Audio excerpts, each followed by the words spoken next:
ఒక మాట చదవండి. 4వ వచనమా? యెహోవా యొద్ద ఒక వరం అడిగిన మాట అదే వచనం చూడండి. యెహోవా యొద్ద కీర్తనకారుడైన దావీదు అంటున్న మాట ఏంటంటే, యెహోవా యొద్ద ఒక వరము అడిగి తిని దానిని చూసారా? ఎవరి మాట చెప్తున్నాడు? రాజుగారు, యూదా దేశాన్ని పరిపాలించే రాజు, యూదా దేశంలో పరిపాలించే రాజు అంటున్న మాట. యెహోవా యొద్ద ఒక వరం నేను అడిగాను, దాన్ని ఏం చేయబోతున్నాను? నేను వెతుకుతున్నాను. ఎంతమంది దేవుని సన్నిధిలో వరం అడిగి వెతుకుతూ ఉన్నారు? ఆ వెతుకులాట్లో దేవుడు మిమ్మల్ని కనబడను గాక, ప్రత్యక్షపరచబడను గాక, మీతో మాట్లాడను గాక. హల్లెలూయా. ఇంతకీ ఏ వరం అడిగారు ఆయన? చదవండి. చూడు ఏంటంటే ఆయన అడిగిన వరం ఏంటి? యెహోవా ప్రసన్నత చూస్తున్నావా? అడిగేవా ఎప్పుడైనా? యేసయ్యా, నేను ఒకసారి వరం అడిగాను, నీ ప్రసన్నతని చూడాలి, నీ మహిమ చూడాలి, నీ వెలుగు చూడాలి, నీ సన్నిధి కాంతి నేను అనుభవించాలి అన్నది కోరిక, దావీదు గారి కోరిక. మరి నీ కోరిక ఏంటి? నీ కోరిక ఏంటి? ఒక వరం అడిగాడు ఆయన. ఈ 52 ఆదివారాల్లో మందిరానికి వచ్చి, ప్రభువా డబ్బులు ఇవ్వు, ఉద్యోగం ఇవ్వు, ఇది అది అని అడుగుతున్నావు. ఓకే, దేవుడు అవన్నీ ఇస్తున్నాడు. ఓకే, నువ్వు అడిగింది ఇస్తాడు, ఇవ్వనని చెప్పాల. కానీ ఇవన్నిటికంటే అడిగేది ఏంటి? దేవుని యొక్క ప్రసన్నత. స్తోత్రం. దేవా, నేను యెహోవా ఒక వరం అడిగాను, దాన్ని నేను వెతుకుచున్నాను. ఒకటోది దేవుని ప్రసన్నత. యెహోవా ప్రసన్నతను చూచుటకును ఆయన ఆలయములో, 2 ఆయన ఆలయములో ధ్యానించుటకును, 3వది నా జీవిత కాలం అంతయు నేను యెహోవా మందిరములో నివసింప. అదే ఆయన అడిగిన వరం. రాజుగారు అయి ఉండి, దేశాన్ని పరిపాలించుకునే నాయకుడు అయి ఉండి, ఏమండి రాజుగారికి ఎన్ని పనులు ఉంటాయి? అయినప్పటికీ దేవుని దగ్గర ఒక ఒప్పందం చేసుకుని, దేవా, ఈరోజు నీ ప్రసన్నత నేను చూడాలి, నీ మందిరంలో నేను నివాసం చేయాలి, నా జీవితకాలం అంతయు ఆయన నీ మందిరంలోనే ఉంటానని చెప్పి ఆయన వరం అడిగారట. అడిగితే దేవుడు ఇచ్చాడా? ఇవ్వడా? అడిగితే ఇచ్చే. ఈరోజు మీరు కూడా అడగండి. స్తోత్రం. 2024 అయిపోయింది, 2025లోకి మేము వెళ్తున్నాం. అయ్యా, నీ ప్రసన్నత చూడాలి, నీతో కలిసి నేను జీవించాను, నేను నీ మందిరములో నివాసం చేయాలి తండ్రి అని ప్రభు యొక్క సన్నిధికి వచ్చి మోకరించి ప్రార్థన చేయాలి. ఆయన సన్నిధి, ఆయన ప్రసన్నత నీతో ఉంటే నువ్వు అడుగు వాటి కంటే, ఊహించు వాటి కంటే ఊహ కందని కార్యం దేవుడు చేస్తాడు. ఊహ కందని కార్యం నీకు అర్థం కాదు, నీకు అర్థం కాదు. ఊహ కందనివన్నీ కూడా దేవుడికి ఇవ్వడానికి రెడీ. నువ్వు అనుకుంటావు, నేను ఎప్పుడు అనుకోలేదు ఇలా జరుగుతుంది. నువ్వు దేవుని ప్రసన్నత చూడు, నీ ప్రార్థనలో దేవుని అడుగు, దేవుని మహిమను అడుగు, దేవుని వెలుగును అడుగు. దైవ ఆ యొక్క అనుభూతిని నువ్వు అనుభవిస్తే నీ వెనకాల దీవెనలన్నీ వస్తూ ఉంటాయి. నువ్వు వద్దన్నా వస్తాయి, నువ్వు కాదన్నా వస్తాయి. స్తోత్రం. సొలొమోను అడిగాడు ఒకటి. ఏమడిగాడు? జ్ఞానం అడిగాడు. ఏమడిగాడు చెప్పండి? నీకేం కావాలి అడగమంటే సొలొమోను జ్ఞానం అడిగాడు. దేవుడు జ్ఞానంతో పాటు ఏమిచ్చాడు? సర్వ సంపద ఇచ్చాడు. స్తోత్రం. ఆయన జ్ఞానం అడిగాడు. నాకు జ్ఞానం కావాలి ఆయన, ఈ దేశాన్ని పరిపాలించే జ్ఞానం కావాలి, ఈ ప్రజలందరికీ ఎలా పాలించాలో నేను జ్ఞానం లేని వాడిని జ్ఞానం ఇవ్వని దేవునికి అడిగాడు అంతే. దాంతో పాటు ఏం చేశాడు? సంపద అంతా ఇచ్చాడు. హల్లెలూయా. ఈ భూలోకంలో దేంతో ప్రజలు ఆనందిస్తున్నారు? భూలోకం ఏది అవసరమో బంగారం, వెండి, అన్ని వెలగలం అన్ని దేవుడు ఇచ్చాడు, అన్ని ఇచ్చాడు. అందుకే ధనవంతుడైపోయాడు. నువ్వు జ్ఞానిగా ఉండి ప్రభుని అడిగితే, ఆయన ప్రసన్నతగా నువ్వు అడిగితే, నువ్వు అడగలేనివన్నీ నీ వెనకాల వస్తాయి. స్తోత్రం. అందుకే సొలొమోను డబ్బులుగా ధనం అడగలా, సొలొమోను జ్ఞానమే అడిగాడు. దేవుడు ఏం చేశాడు? నువ్వు జ్ఞానం అడిగావు కాబట్టి దానికి తోడు నీకు తగ్గట్టుగా ఇవన్నీ ఇస్తాను. స్తోత్రం. ఆయన్ని దేవుడు ఇచ్చాడు. ముందు దేవుళ్ళు ఎదగడం నేర్చుకోండి. ఆయన ప్రసన్నతని వెతకండి. ఆయన మందిరములు నివాసం చేయడం నేర్చుకోండి. మందిరానికి రావడం నేర్చుకోండి. తెగించండి. ఈరోజు దేవుని మందిరం వెళ్ళాలి. ఈరోజు ₹1,00,000 వచ్చిన నాకొద్దు. ఈరోజు దేవునితో ఉంటాను, ప్రభుతో ఉంటాను, దేవుని మందిరములు దేవునితో సావాసము చేస్తానని నువ్వు నిర్ణయించుకుంటే నీ నిర్ణయానికి తగ్గట్టుగా దేవుడు అన్నీ ఇచ్చను గాక. హల్లెలూయా. నీకు తెలుసా, నేను ఇంట్లోకి వచ్చని ఒంటరిగానే కదా ఉంటాను, విజ్ఞాపన చేస్తున్నాను, ప్రార్థన చేస్తున్నాను, అనేక విషయాలు ప్రార్థన చేస్తాను. నేను ఇంట్లోకి నాకేం పని? టీవీ వేసుకొని వాక్యం చూస్తాను, లేకపోతే నా రూమ్లోకి వచ్చి ప్రార్థన చేస్తాను. కొన్ని విషయాలు, కొన్ని అవసరతలు దైవశ్రద్ధలను అడుగుతూ ఉంటే ఒకటి ఒకటి ఒకటి దేవుడు చేసుకుంటూ వస్తున్నాడు. హల్లెలూయా. దేవుడు అంత గొప్పవాడో తెలుసండి. ఇక్కడ ప్రార్థన చేస్తే ఎక్కడో ఉన్న వారితో మాట్లాడతాడు. ఒక అబ్బాయి ఫోన్ చేశాడు నాకు, దేవకుమార్ అని, నా చర్చిలో వచ్చి అమెరికాలో ఉద్యోగాలు చదవడానికి వెళ్ళాడు.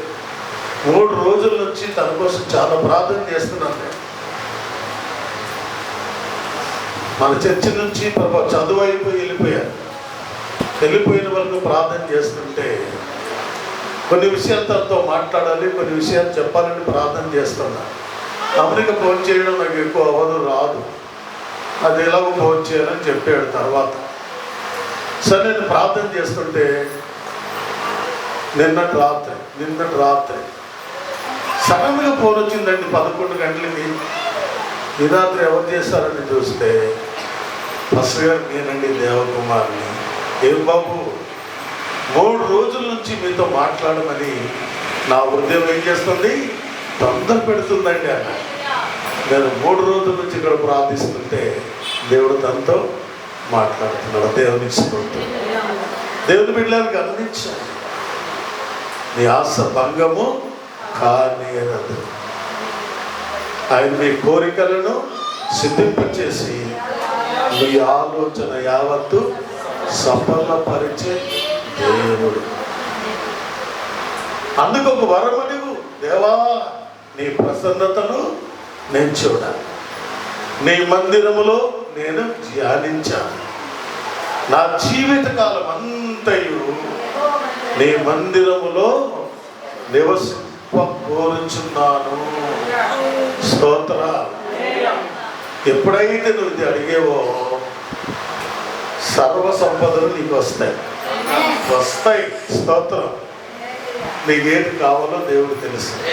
ఇల్లు కావాలో ఆయనకి తెలుసు, బంగారం కావాలని ఆయనకు తెలుసు, ఉద్యోగం కావాలో నీకు తెలుసు, నీ స్థితిగతులన్నీ తెలుసు. కాబట్టి నువ్వు దేవుళ్ళు ఎదుగుతూ ఉంటే నువ్వు బ్రతికేవన్నీ వెనకాల నుండి వస్తూనే ఉంటాయి. అది నేను నేర్చుకున్నాను దేవునికి. మన దేవుళ్ళు సరిగా లేకుండా మనం ఏదడితే నువ్వు సరిగా ఉండు, నువ్వు అడగకుండా నన్ను పంపిస్తాను. నమ్ము, దాన్ని నమ్ము. అది నువ్వు చేయగలిగితే దేవుడి కార్యం. ఒకటి. రెండవది,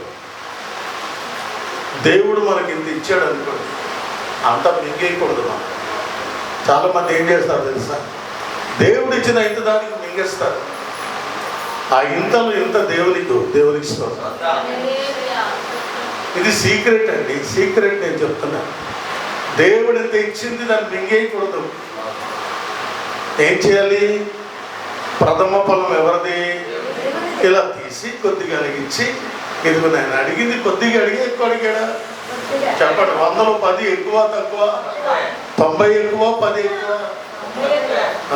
90 మీరు తినండి, 10 ఆయన అన్నాడు. అతన్ని అడిగి ఏమన్నా అడిగాడా?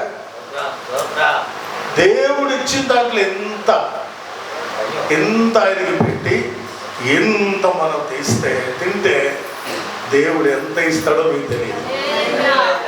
నేను జేబు కాలు ఎంత కొద్ది దాన్ని ఇస్తూనే ఉంటాడు. నువ్వు దేన్ని కూడా ఎత్తుక్కునే పని లేదు, ఎత్తుక్కునే నేను అలాగే జీవిస్తున్నాను. దేవుడు ఇస్తాడు. ఏది ఆలోచించను, నేను ఏది ఆలోచించను. దేవుని ఇచ్చిన వాటిలో నేనేం చేస్తున్నానో దేవుడికి తెలుసు. కాబట్టి అది అయిపోగానే దేవుడు ఏం చేస్తుంటాడు? అద్భుతం. మొన్న ఆదివారం ఒక సాక్షి వినండి. మందులకి బోల్డ్ అవుతున్నాయి, డయాలసిస్కి బోల్డ్ అవుతున్నాయి. దేనికి కూడా లెక్క చేయలేదు నేను. సార్ ఆ 1000 రూపాయలు ఉంటే మా చిన్నోడికి చెప్పాను, చర్చికి డబ్బులు రాస్తాం కదరా 1000 రూపాయలు ఇచ్చే అన్నాను. లేదా వెంటనే దండరాజు ఫోన్కి మేము ఆ డబ్బులు పంపించాం. ఇలా పంపించి ఇంటికి వెళ్ళిపోయాము. వెళ్ళిన అరగంటలోని దేవుని స్తోత్రం మరో సహోదరు 1000 రూపాయలు పంపించాను. నేను అడిగానా? ఈ వార్త ఎక్కడికి వెళ్ళింది? ఆయన దగ్గర. ఆయన ఎక్కడ చెప్పారు? ఇదిగో అమ్మాయి ఈ దాసుడు అంటే ఇందమ్మా అంటే మీరేం చేస్తారు? ఎన్నో వచ్చినా మింగేయడానికి. దేవుడు ఎందుకు చేస్తాడు? నేర్చుకోండి. స్తోత్రం. 2024 సంవత్సరం ఆఖరి వారం అనే మాటలు చెప్తున్నాను. నేర్చుకోండి. ఆ ఇచ్చేది కూడా కరెక్ట్ అయిన వాళ్ళకి ఇవ్వాలి. దేవునికి స్తోత్రం. ఎక్కడంటే అక్కడ ప్రజలు ఇచ్చేయకూడదు. కన్నీళ్ళు కాచే దైవజనులు ఏడ్చి, కన్నీళ్ళు కాచి, ప్రార్థించి, అంగలార్చి మీ కొరకు ఏడ్చే వారి చూస్తారా? మీరు ఇచ్చిన రూపాయి చేతులు పెట్టిన మీకు గొప్ప దీవెన. దేవుని యొక్క వరం అడగడమే కాకుండా ఆ అడిగింది ఇస్తే ఎలా జీవించాలో కూడా నేర్చుకోవాలి. దేవుని అప్పుడు మీరు మధ్యలో ఉంటారు, మీ చుట్టూ ధనం ఉంటుంది.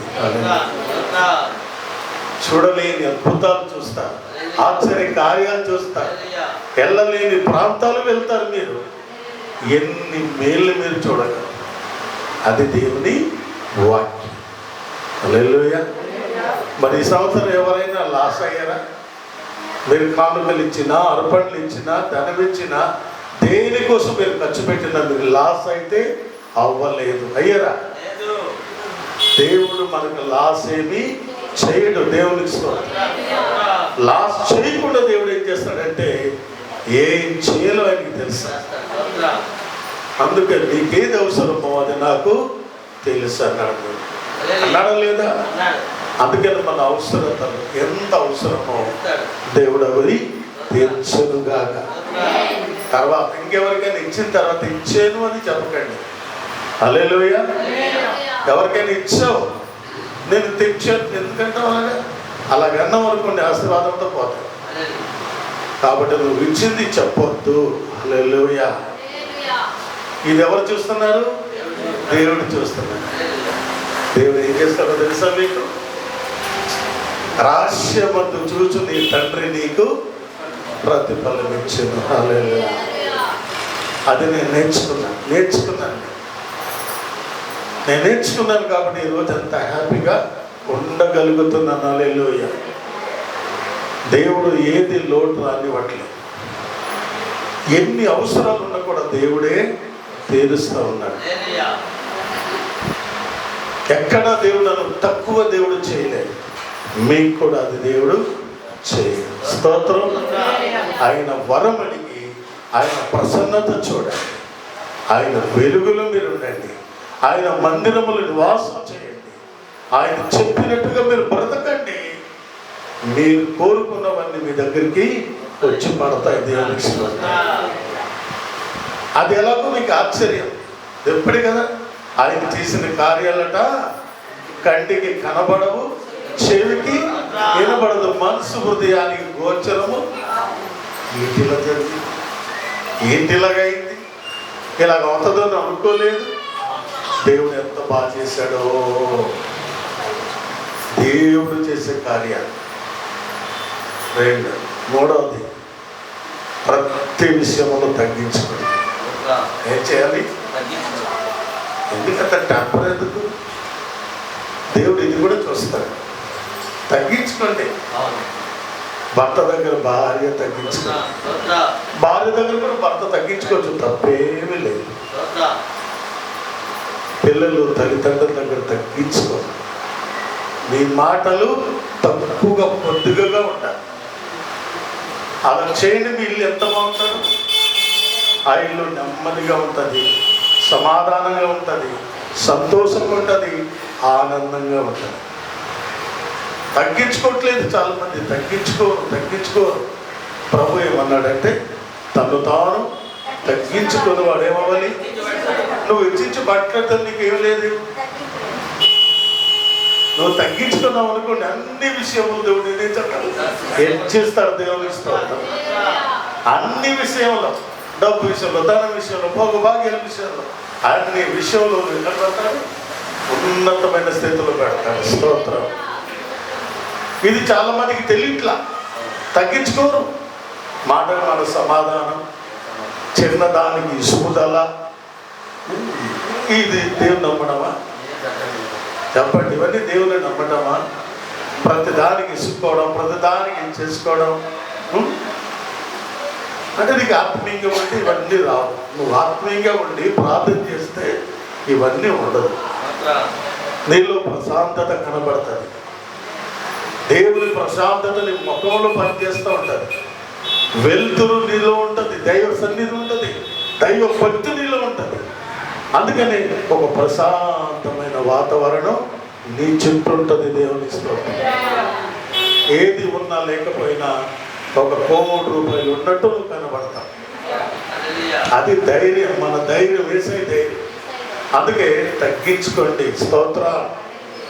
మాటలు తగ్గించాలి. అన్ని విషయంలో తగ్గించుకుంటే నీళ్ళు ఎంత బాగుంటుందో చెప్పలేదు. ఇలా జరిగి కొత్త సంవత్సరంలో ప్రవేశిద్దాం మనం. ఇంకోటి, ఈ 2024లో ఏమైనా పొరపాట్లు చేస్తున్నావేమో, సరే నాకు తెలియదు. ఎవరైనా కావచ్చు, ఏమైనా చేస్తున్నారా పొరపాట్లు? భర్తకు తెలియకుండా భార్య, భార్యకు తెలియకుండా భర్త, అర్థమైందండి? తల్లిదండ్రులకు తెలియకుండా పిల్లలు ఒకవేళ చేస్తుంటే పైనున్న దేవుడు ఏం చేస్తున్నాడు? చెప్పండి, ఏం చేస్తున్నాడు? ఇలా చూస్తూ ఉన్నాడు. ఆయన కొనకడు, నిద్రపోడు. ఆయన ఎప్పుడు కూడా కళ్ళు చూస్తూ ఉంటాడు. దేవునిస్తూ ఇలా చూసినా చూడకపోయినా ఏమనుకోవాలి మీరు చెప్పండి? మీరు ఇంట్లో ఉన్నా, బాత్రూమ్ ఉన్నా, సినిమాల దగ్గర ఉన్నా, అక్కడ ఉన్నా, ఎక్కడ ఉన్నా, ఎవరు మీతో ఉంటారు? దేవుడు చూస్తుంటాడు. చూడ ఆ టైంలో నీ భార్య లేకపోవచ్చు, ఆ టైంలో నీ భర్త లేకపోవచ్చు. దేవుడు బిడ్డలారా, మీ పిల్లలు మీకు చూడకపోవచ్చు, తల్లిదండ్రులు మీ పిల్లలు చూడ. దేవుడు నేర్చుకో, దేవుడు చూస్తాడు. కాబట్టి నువ్వు జాగ్రత్త కలిగి ఉంటే నీకు దీవెనలు ఉంటాయి. 2024 దీవెనలు లేవు. 2025 మీరు దీవించబడతారు, మీరు ఆశీర్వదించబడతారు.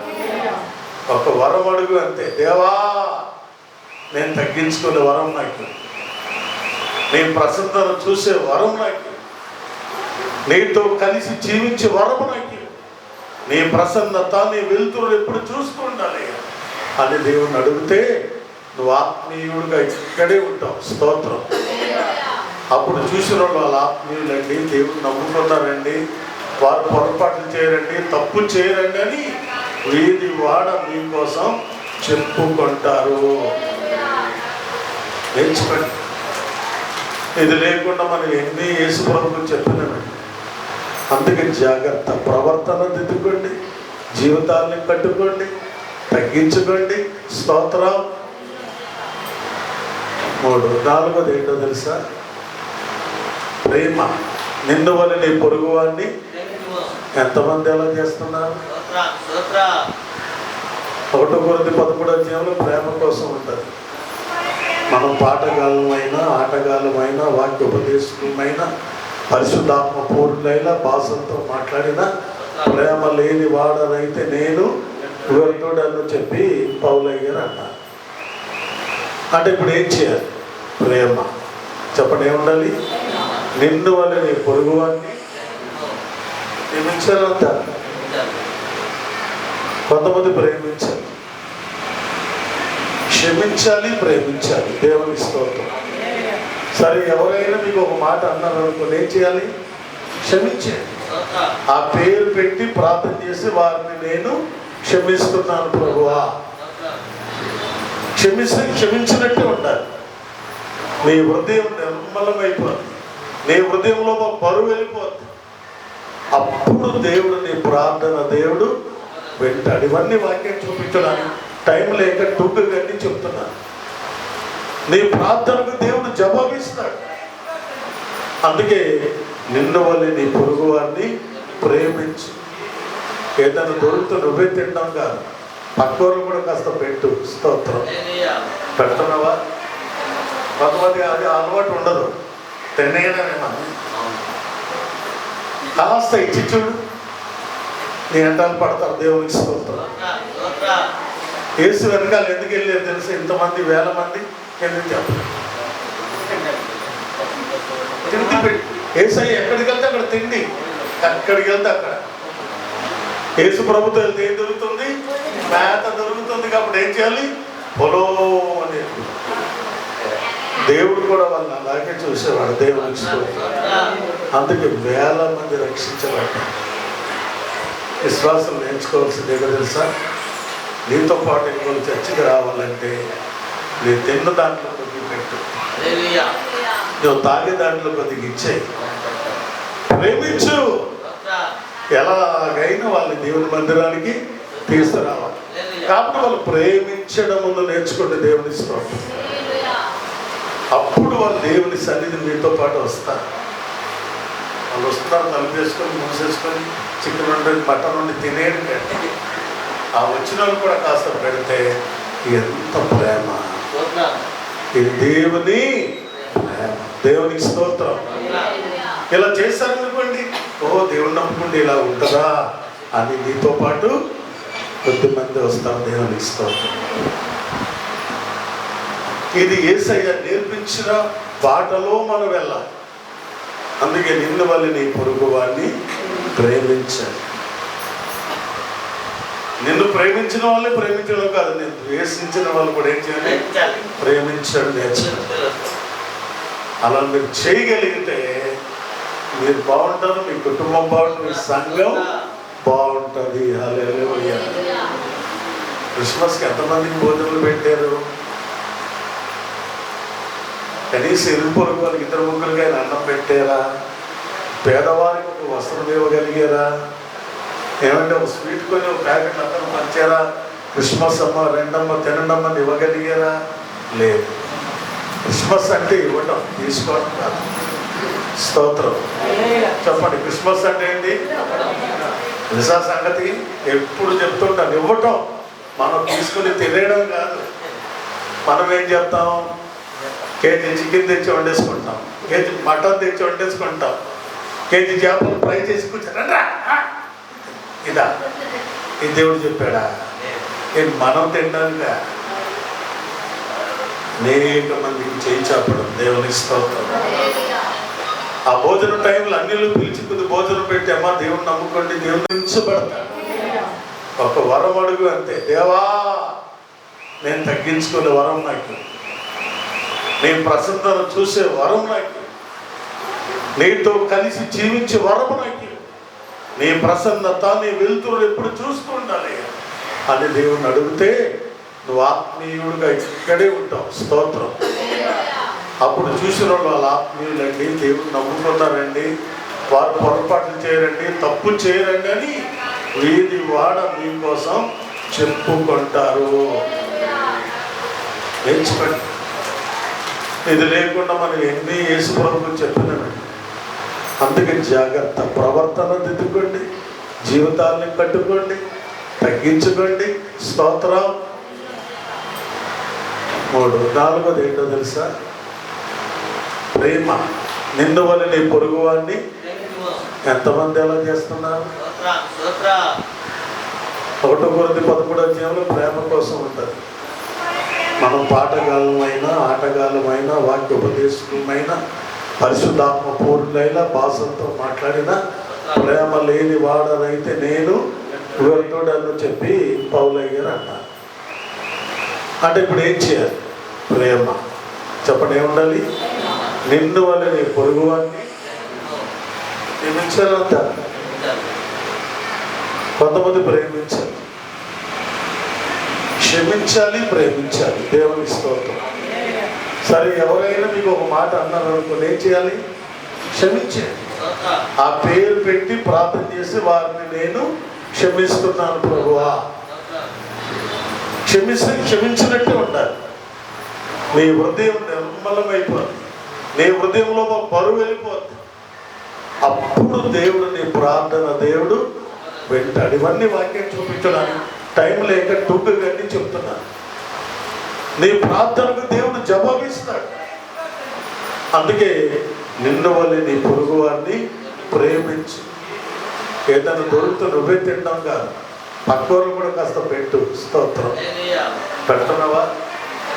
కొంతమంది అది అలవాటు ఉండదు, తినేయడమేమో.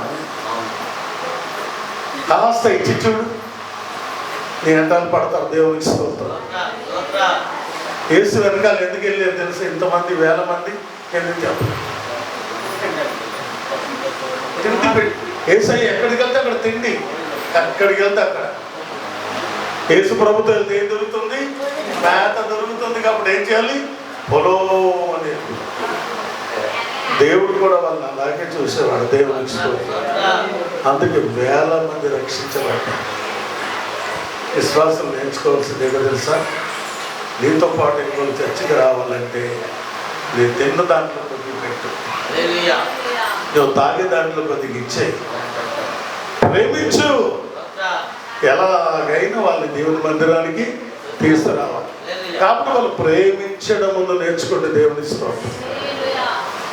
అప్పుడు వాళ్ళు దేవుని సన్నిధి మీతో పాటు వస్తారు.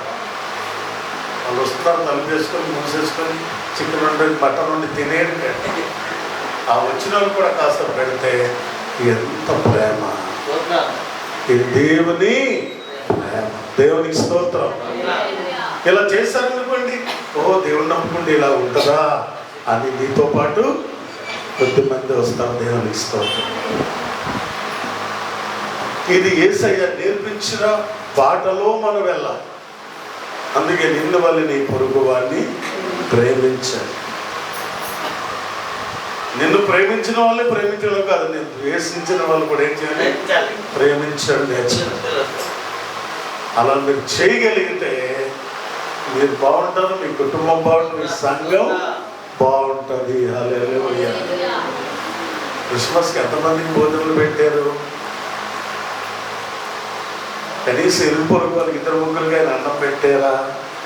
పేదవారికి ఒక వస్త్రం ఇవ్వగలిగారా? ఏమంటే ఒక స్వీట్ కొని ఒక ప్యాకెట్ అందరూ పంచారా? క్రిస్మస్ అమ్మ, రెండమ్మ, తినండమ్మని ఇవ్వగలిగారా?